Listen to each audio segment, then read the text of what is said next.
Hello viewers, আসসালামু আলাইকুম। আশা করি সকলে ভালো আছেন। আপনি কি ঢাকা থেকে রংপুর ট্রেনে ভ্রমণ করতে চান?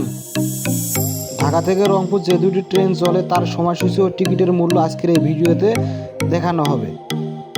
ঢাকা কমলাপুর রেলওয়ে স্টেশন থেকে রংপুর এক্সপ্রেস ও কুড়িগ্রাম এক্সপ্রেস এই ট্রেন দুটি চলাচল করে থাকে।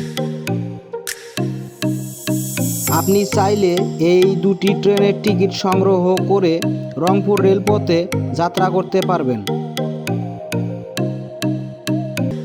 রংপুর এক্সপ্রেস ঢাকা হতে ছাড়ার সময় সকাল 9টা 10 মিনিট এবং রংপুরে পৌঁছায় সন্ধ্যা 7টা 5 মিনিট।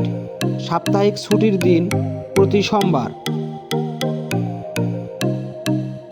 কুড়িগ্রাম এক্সপ্রেস ঢাকা হতে ছাড়ার সময় রাত 8টা 45 মিনিট এবং কুড়িগ্রামে পৌঁছায় ভোর 5টা। সাপ্তাহিক ছুটির দিন প্রতি বুধবার। টিকিটের মূল্য রংপুর এক্সপ্রেস চেয়ার প্রাপ্তবয়স্ক 525, শিশু 355, শোভন 386, প্রাপ্তবয়স্ক শিশুদের 659, এসি সিট প্রাপ্তবয়স্ক 1182, শিশুদের 791। কুড়িগ্রাম এক্সপ্রেস শোভন চেয়ার প্রাপ্তবয়স্ক 430 টাকা, শিশু 330 টাকা।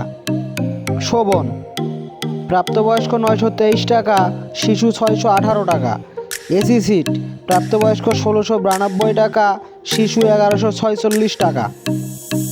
আমাদের এই চ্যানেলে বিভিন্ন ট্রেনের সময়সূচি ও ভাড়া নিয়ে আলোচনা করা হয়, তাই পরবর্তী যে কোনো ট্রেনের ভিডিও পেতে এখনই আমাদের চ্যানেলটি সাবস্ক্রাইব করে রাখুন। ধন্যবাদ। আপনার যাত্রা শুভ হোক।